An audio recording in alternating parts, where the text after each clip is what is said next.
Welcome to all students. So last lecture we have seen a new topic, that is Lissajous pattern.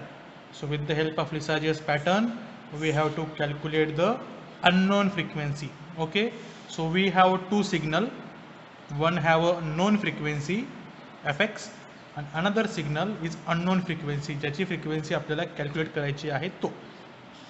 And here we are using a dual trace CRO in which we can display two signals. So इथे पण जे पण दोन signal आहेत त्यांचं amplitude म्हणजे पीक voltage आणि त्याचं फेज हे कसं आहे, सारखं आहे. Only they are different in a frequency. त्यांची फ्रिक्वेन्सी वेगळी आहे, त्यांचा शेप सारखा आहे, ॲम्प्लिट्यूड सारखा आहे, फेज सारखा आहे, फक्त त्यांची फ्रिक्वेन्सी ही वेगवेगळी आहे. Okay, so after setup like this we have to press the XY mode on the CRO. XY mode press केल्यावरच we will get the Lissajous pattern. Here very important formula, that is frequency ratio. Unknown frequency, known frequency is equal to number of horizontal tangent divided by number of vertical tangent. Very important. काही examples आपण बघितले, how to calculate the ratio horizontal tangent भागिले vertical tangent. Okay, and here we have seen the another example in which we have to calculate the unknown frequency. हा एक तुम्हाला homework दिला होता, याच्यामध्ये लिसाजेस पॅटर्न आहे हा आणि fx आहे 100 हर्ट्ज आणि आपल्याला काढायची आहे unknown frequency. Okay, so what is the formula fy divided by fx is equal to number of horizontal tangent divided by vertical tangent. तर horizontal tangent किती आहे 1 and 2, vertical किती आहे 1 and 2.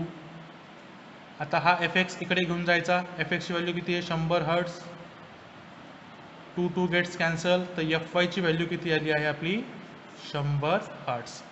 So only remember this formula and draw the horizontal line and vertical line to the Lissajous pattern.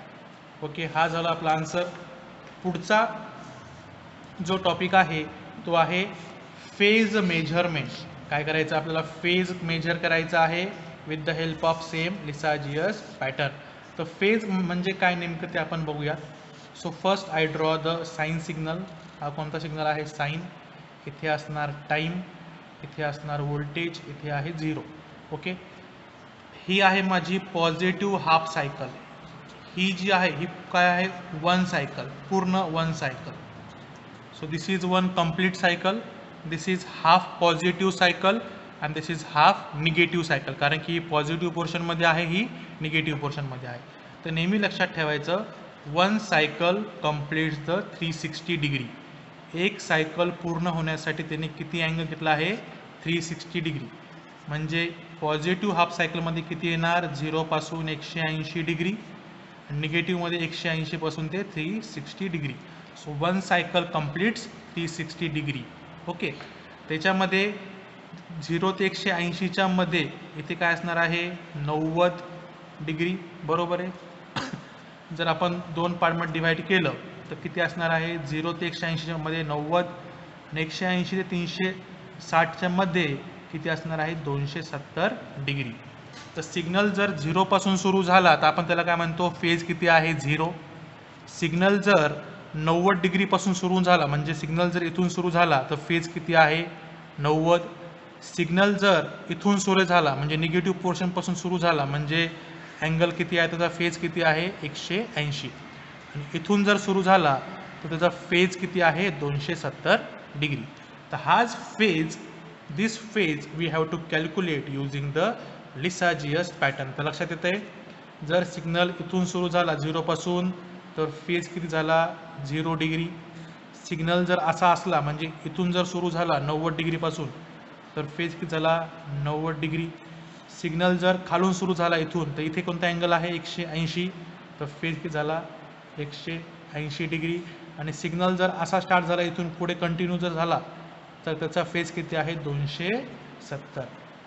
तर हे तर बघितलं आपण with the help of signal, but we have to calculate the phase with the help of Lissajous pattern. Okay, तर setup काय आहे तेच, की we have to use a dual trace CRO. Dual म्हणजे दोन, ट्रेस म्हणजे डिस्प्ले करायचं आहे, त्याला दाखवायचं आहे. So in this CRO we can display the two signals. Okay sorry. So हा आहे dual trace CRO, channel 1 channel 2. दोन सिग्नल अप्लाय करायचे. एक आहे असा सिग्नल ज्याचा फेज आपल्याला माहीत नाही, अननोन फेज, आणि दुसरा सिग्नल ज्याचा फेज आपल्याला माहीत आहे, known phase. So here we are applying two signal. One signal in which we know the phase, आपल्याला त्या सिग्नलचा फेज माहीत आहे, 0 डिग्री आहे काय 90 डिग्री आहे काय. ओके. आणि दुसरा जो सिग्नल आहे त्याचा आपल्याला फेज हा माहीत नाही, तो कॅल्क्युलेट करायचा आहे with the help of Lissajous pattern. त्याच्यामध्ये लक्षात ठेवायचं की दोन्ही पण सिग्नल हे कसे आहेत, सारखे आहेत, म्हणजे त्याचं फ्रिक्वेन्सी सारखी आहे, ॲम्प्लिट्यूड कसा आहे, सारखं आहे. फक्त त्याच्यामध्ये फेज हा कसा आहे, डिफरंट आहे, वेगवेगळा आहे. ओके. हे झाल्यावर नंतर आपण काय करतो, we press the XY mode on the CRO. कारण की लिसाजियस पॅटर्नला जर आपल्याला बघायचं असेल then we have to press the XY mode on the CRO. Okay. After pressing the XY mode we will get the Lissajous pattern on the CRO screen. आणि त्या Lissajous पॅटर्नवरून we can calculate the phase. आणि phase हा नेहमी angle हा नेहमी कशामध्ये express करतो आपण, डिग्रीमध्ये. ओके. त्याच्यामध्ये 4 केस आहे. सो फर्स्ट केस नंबर 1, जर फेज हा 0 डिग्री असेल तर, म्हणजे अननोन सिग्नलचा फेज हा जर 0 डिग्री असेल तर लिसाजियस पॅटर्न हा आपल्याला CRO स्क्रीनवर असा दिसणार आहे, ज्याच्यामध्ये हा आहे आपला ॲक्सिस, एक्स ॲक्सिस आणि वाय ॲक्सिस. तर लिसाजियस पॅटर्न ज्या सिग्नलचा फेज डिफरन्स 0 आहे त्यासाठी कसा येणार आहे, inclined line making angle 45 degree.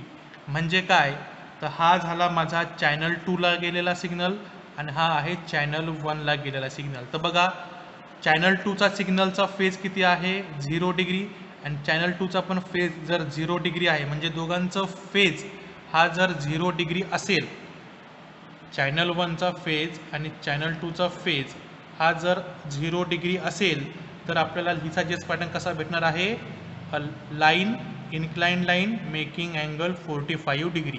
तर बघा, हा पण सिग्नल 0 पासून स्टार्ट झाला आणि हा कोणता आहे, चॅनल 2चा, जो आपल्याला नोन आहे, आणि हा कोणता आहे, अननोन आहे.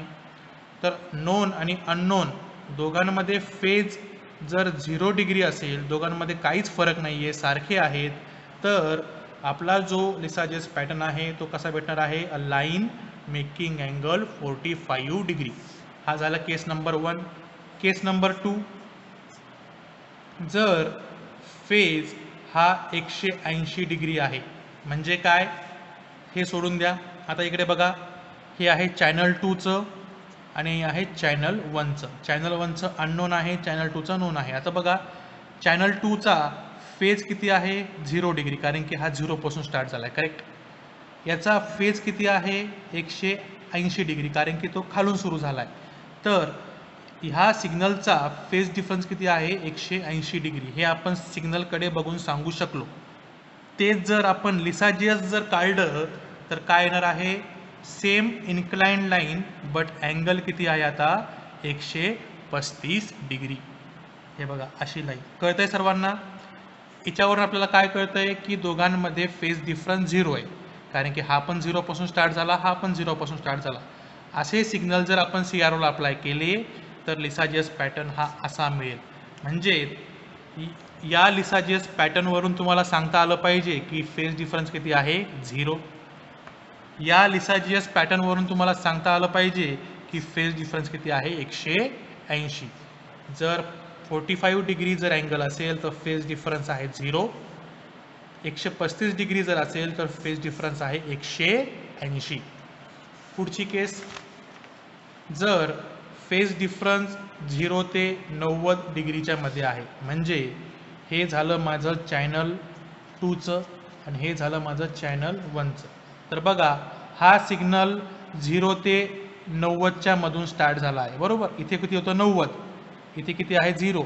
तर 0 ते 90च्या मधून जर स्टार्ट झाला असेल तर त्यावेळेस आपल्याला लिसाजियस पॅटर्न हा असा दिसणार आहे. हा आहे इलिप्स, बरोबर. हा काय आहे, सर्कल नाही, हा काय आहे, इलिप्स. इलिप्स जर आपल्याला पॅटर्न जर CROवर दिसला तर तुम्हाला काय सांगता आलं पाहिजे की फेज डिफरन्स किती आहे 0 ते 90 डिग्रीच्या मध्ये आहे. पण जर आपल्याला एक्झॅक्ट व्हॅल्यू जर काढायची झाली तर फॉर्म्युला आहे हा फेज म्हणजे theta is equal to sine inverse A divided by B. तर ए काय आहे, ए जो आहे तो इलिप्सचं स्मॉलर पोर्शन आहे, म्हणजे आतलं इंटरसेक्शन जे आहे ते टोटल आतलं जे इंटरसेक्शन मधले जेवढे पण डिव्हिजन आहे, काय म्हणलं मी, जेवढे पण डिव्हिजन आहे ते आहे ए, आणि मोठाला भाग म्हणजे आउटर सेक्शन मधले जेवढे पण डिव्हिजन आहे ते आहे बी. तर आपण डिव्हिजन मोजायचे बी साठी, ए साठी पण डिव्हिजन मोजायचे, आणि ह्या फॉर्म्युल्यामध्ये जर टाकलं तर आपल्याला काय भेटणार आहे phase.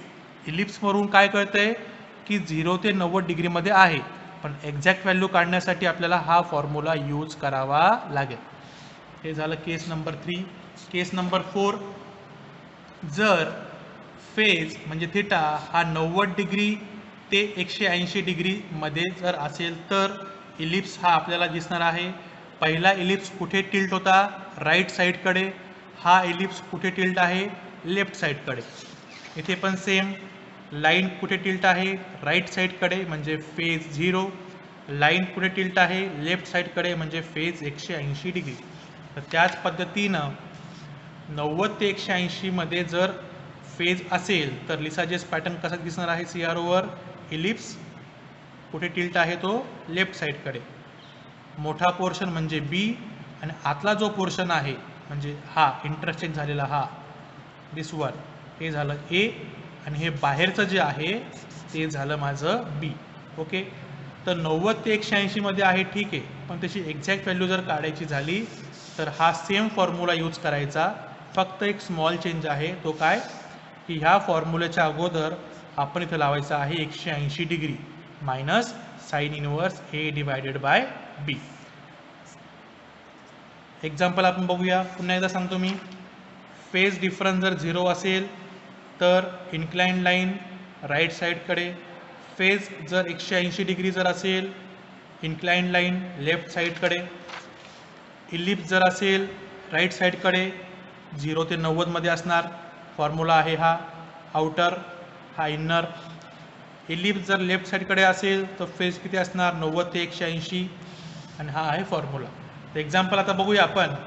Find phase relation for following Lissajous pattern. काय म्हणलं तो, आपल्याला फेज काढायचा आहे म्हणजे थिटा काढायचा आहे खाली दिलेल्या लिसाजियस पॅटर्नला. आता लक्ष द्या, हा इलिप्स कुठे टिल्ट आहे, राईट साईडकडे, म्हणजे याचा फेज कसा असणार आहे 0 ते 90 डिग्रीच्या मध्ये. बरोबर आहे, याचा फेज किती असणार आहे 0 ते 90 डिग्रीच्या मध्ये. हे कळलं. याच्यावरून काय कळतंय, आता हा 7 काय दाखवतोय, 7 दाखवतोय त्याचे डिव्हिजन, किती त्याने डिव्हिजन घेतले. ओके, तर डिव्हिजनकडे सध्या बघायची गरज नाही. त्याच्यामध्ये फेज किती असणार आहे 0 डिग्री, कारण की याने अँगल किती कव्हर केला आहे 45 डिग्री. हेच जर असं असतं तर फेज किती आला असता आपला 180 डिग्री. ओके, पण दिलेलं जे लाईन आहे ती लाईन कुठे टिल्ट आहे, राईट साईडकडे, मेकिंग अँगल 45, म्हणजे ह्या इलिप्स पॅटर्न करता फेज किती आला 0 डिग्री.